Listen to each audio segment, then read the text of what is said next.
Hello. या व्हिडिओमध्ये आपण छाया किंवा सावली कशी तयार होते ते पाहणार आहोत. तुम्ही तुमच्या मित्रांबरोबर जमिनीवर किंवा भिंतींवर छाया बनवून नेहमी खेळले असाल, पण तुम्ही कधी विचार केलाय का की छाया तयार कशी होते? आणि कधी कधी छाया ही खूप मोठी दिसते तर कधी लहान दिसते, असं का बरं? या व्हिडिओमध्ये आपण हे सगळं समजावून घेऊया. चला तर मग सगळ्यात पहिले छाया निर्मिती.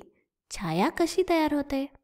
आता समजा आपल्याकडे एक प्रकाशाचा स्रोत आहे, जसं की ही विजेरी.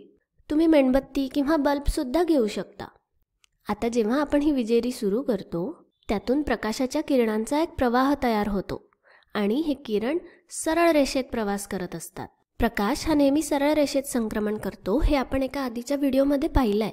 आता अशा प्रकारे विजेरी सुरू करून आपण पडद्यासमोर धरली तर आपल्याला प्रकाशाचा एक उजळ भाग पडद्यावर दिसेल.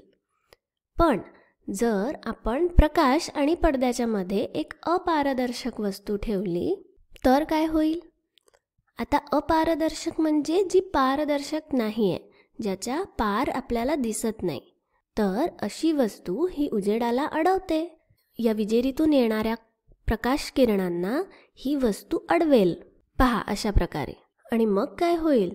पडद्यावर एक गडद भाग तयार होईल आणि यालाच छाया म्हणतात किंवा सावली म्हणतात. तर इथे काय झालं?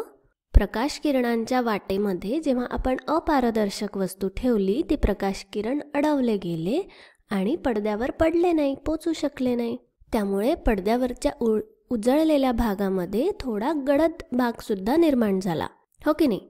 आता पाहू आपण छायेचे आकारमान कसे बदलते. आता ही अपारदर्शक वस्तू जर आपण प्रकाश स्रोताच्या जवळ सरकवली, जिथे आहे तिथून हलवली आणि आपल्या विजेरीच्या जवळ आणली, तर काय होईल? पहा, वस्तू जवळ नेल्यावर काय झालं? जास्त प्रकाश किरण अडवले गेले आणि मग पडद्यावरचा उजळलेला भाग कमी झाला आणि गडद भाग जास्त झाला. म्हणजेच काय तर सावली मोठी झाली. तर म्हणजे वस्तू जितकी प्रकाश स्रोताच्या जवळ ठेवू तितकी तिची छाया मोठी दिसते. याचं एक प्रात्यक्षिक पहा. इथे ही मेणबत्ती आपला प्रकाश स्रोत आहे, तो पेन अपारदर्शक वस्तू आणि भिंतीवर त्याची छाया पडते. ठीक आहे. आता याला मेणबत्तीजवळ आणल्यावर छाया मोठी होते आणि मेणबत्तीपासून दूर गेल्यावर छाया छोटी होते. तर मग या व्हिडिओमध्ये आपण काय शिकलो की छाया तयार होण्यासाठी 3 गोष्टी आवश्यक आहे. पहिला आहे प्रकाश स्रोत, नंतर एखादी अपारदर्शक वस्तू आणि सगळ्यात शेवटी छाया बघण्यासाठी पडदा. छायेचा आकार वस्तूच्या आणि प्रकाश स्रोताच्या अंतरांवर अवलंबून असतो. तर छायांसोबत खेळा, प्राण्यांचे पक्ष्यांचे आकार तयार करा आणि खूप खूप मज्जा करा. पुन्हा भेटू लवकरच.